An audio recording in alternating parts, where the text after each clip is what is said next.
professor freaked out, tried to pressure her into not saying anything, and she wouldn't have said anything anyway. Oh, back then you wouldn't. That's right. Right, exactly. And then I think it was Michelle Edward who came to me to say, now, I'm sure you know we had a little incident, and I want you to realize that we're dealing with it and blah, blah, blah. Colonel Diplomat. Yes. Yes, you And I said, oh, yeah, I heard about that, and blah, blah, blah. Of course, I had not heard anything about that until he told me. And then I wanted to sit in on the dean's office to complain about this professor getting him off the faculty. And the person who talked me out of it was, you remember Mr. Lamb? Yeah, Yelverton Lamb. Yeah. What was his first name? His first name is really Gail. Velverton. Oh, okay. Gail Yelverton Lamb. Velverton. Everton. With a V. Velvet. Y-E-L-V-E-R-T. I thought it was V-E-L. Velverton. Oh, I thought it was Y-E-L. Okay, Velverton. Okay. I think. But his first name is really Gail. G-A-Y-L-E. He didn't like that. So Yeah.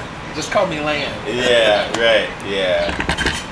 He's Yeah, an because interesting guy. I was ready to go off the deep end. I was ready to have a sit-in and stuff. He's 80 years old now. Yeah. I had Every year, he learns to play a new musical instrument. Wow. Are you in touch with him at all? Yeah. Oh, That's great! the Because invitation. they want to have a recognition for him. Victoria Motley Washington was just saying last night that she wanted to try to have some kind of a recognition. that's We wanted great. to do it this year, actually. Some of us wanted to do it this year, but we didn't. Yeah. We'll make him bring an instrument and play.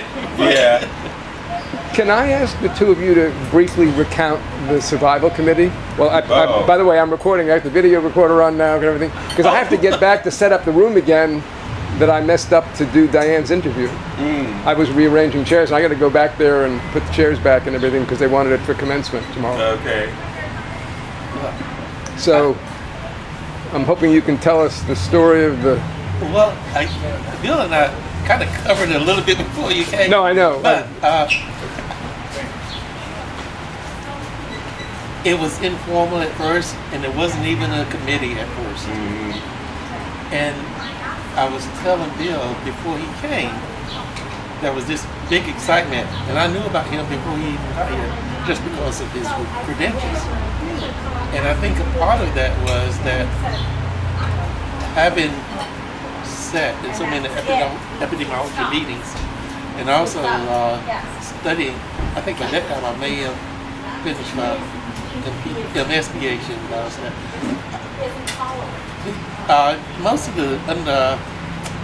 Most of the minority students had not been exposed to white faculty before, and these people were very smart, but having not been exposed to white faculty, many of them says, "Oh, there's a black guy. Let's just ask him if he can help with the spine." So I often had a crowd in my office, and it was crowd from Epid 160 as well as Bios 100. And that was sort of how it started. There was one time that something very personal happened, in which I got a request from the dean, Bernie Greenberg. That was this woman. She was a black woman. Her name was Loretta. She was from NCHS. But Bernie Greenberg asked me personally if I would tutor her. And that was sort of informal. And then later, after Bill came and a group of other people came, we started meeting. Bill, Cynthia, Leo, Hendricks, Dave Phoenix.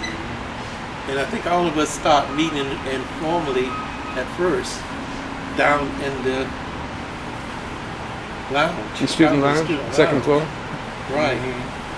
And initially I think it was more directed at epidemiology and biostatistics, because that's where all the difficulty was. Right. But as we met more and more, then other people started coming in and it became more formal. But people like John got involved. John Hatch? John Hatch and Jenny Inge, maybe. Jeannie Yang? Yeah. But take it from there, Bill. Yeah. Because Bill got really involved in it, more so than me. And I would sort of stop backing away. I mean, I would go sometimes, but I didn't go nearly as much as I did when I was playing like the Lone Ranger. So, well, you know, I like to name things.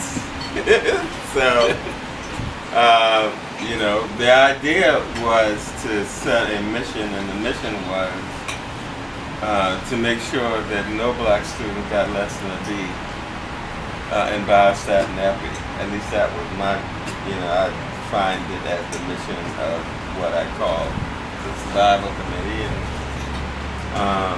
so we met on a regular basis and formed more structure, because it's my nature to form structure. And and after the first year, I think it was, no black student got less than a B. And that's when we said, oh, hey, we got this going. We got this now, you know. And then we just did it until eventually I left.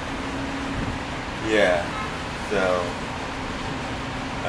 but it was something that and because of the survival committee, it changed from the Black Caucus to the Minority Caucus. Yes. Because Native Americans came. You know, we had our honorary black person, Jenny Ng.